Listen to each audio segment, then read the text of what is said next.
ìyá lalábàárù ọmọ lọ́jọ́ rírí jẹ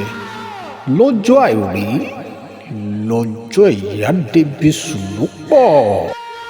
ìyá part 3 gbogbo èyí tí ẹ fẹ́ wo ìyá part 3 ó yẹ súnmọ́ mi síbí pàápàá jùlọ ẹ̀yin tẹ́ mẹ́sẹ̀gì wa wípé ìgbà wo gan ni part 3 fẹ́ jáde drop part 3 ìyá gbogbo ẹ̀yin tẹ́ mẹ́sẹ̀gì wa ó yẹ súnmọ́ mi kéde mẹ́sọ̀ pé wo fídíò ìtàn nítorí pé kí ni mo fẹ́ wá gbé yín débẹ̀ lọ́jọ́ tòní déètì tí sinimá yìí máa jáde sórí YouTube tí gbogbo wa tún máa ṣe kí ni tá a tún máa láǹfààní àti jẹ̀gbádùn sinimá ìyá part 3 nítorí pé kí ni ó kọjá bẹ́ẹ̀ gbogbo wọn láti wo part 1 and 2 tẹ́ bá wo part 2 yẹn dáadáa ẹ rí i pé Mide Martins wọ́n gbìyànjú gidigidi nínú sinimá ìyá part 2 tẹ́ bá wo part 2 dáadáa èmi gan gẹ́gẹ́ bí ẹnìkan mo gbádùn part 2 yẹn kọjá bẹ́ẹ̀ ìbéèrè mi wá fún yín ní part 2 ni wípé sẹ́yìn náà rò wípé Mide Martins ó lè parí ìjà pẹ̀lú ọkọ ẹ̀ láti fi ọwọ́ sowọ́pọ̀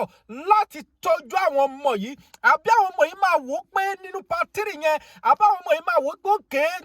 ìyá wọn ti jìyà lóòótọ́ jẹ́ kó padà sọ́dọ̀ ìyá wọn kí lẹ́yìn rò wípé ó máa ṣẹlẹ̀ nínú sinimá ìyá part 3 ẹ máa drop comment yìí tó bá jẹ́ pé lóòótọ́ lẹ gbádùn sinimá ìyá part 1 and 2 tó dẹ̀ yé yín dáadáa tẹ́ẹ̀dẹ̀ gbádùn ẹ̀ dáadáa tẹ́ẹ̀ gbádùn action Mide Martins ẹ máa drop comment yìí kẹ́ ẹ máa fi èròǹgbà yín hàn àdé lórí bàbá yìí ṣé lóòótọ́ ni bàbá yìí jẹ̀bi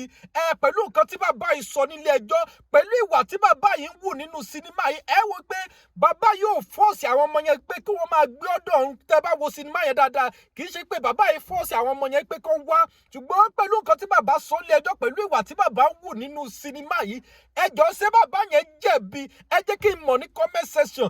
gbà bí ọmọ gbogbo single mother tó ń rí fídíò yìí tó ń wo fídíò tó dé ń like fídíò yìí lágbára Ọlọ́run gbogbo yín lẹ máa jóúnjẹ ọmọ tó bá tó àkókò láti fẹ̀yìntì jóúnjẹ ọmọ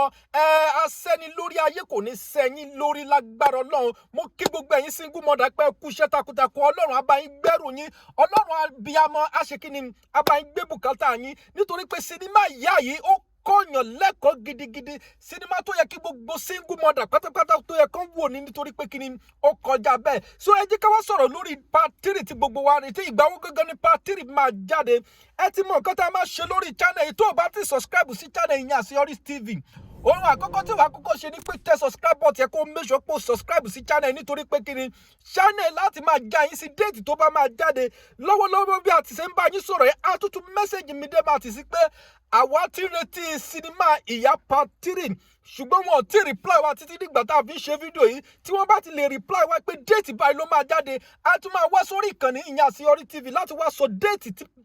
sinimá ìyá part 3 tó máa jáde sórí YouTube that is why tí mo fi sọ fún ẹ pé tẹ subscribe button yẹn kó lè tẹ notification bell yẹn tẹ notification bell yẹn kó ṣe kí ni kó lè rí update pàápàá tí sinimá ìyá bá fẹ́ jáde kó lè mọ déètì àti time tó máa jáde sórí YouTube á máa pàdé ní next video mi ẹ má gbàgbé láti share video ìkẹ́dẹ̀ máa fi èròǹgbà yín hàn ní comment section bó bá ṣe rí lọ́dọ̀ tiyín nígbà tá a tún máa pàdé ní next video mi bóyá ọjọ́ Tuesday tàbí Wednesday ìwà ṣe kí ni ìwà gbẹ̀yìn débẹ̀ déètì tí sinimá ìyá part 3 máa jáde sórí YouTube tó o bá subscribe o lè má rí fídíò yìí mọ́ o a máa pàdé ní next video ire o.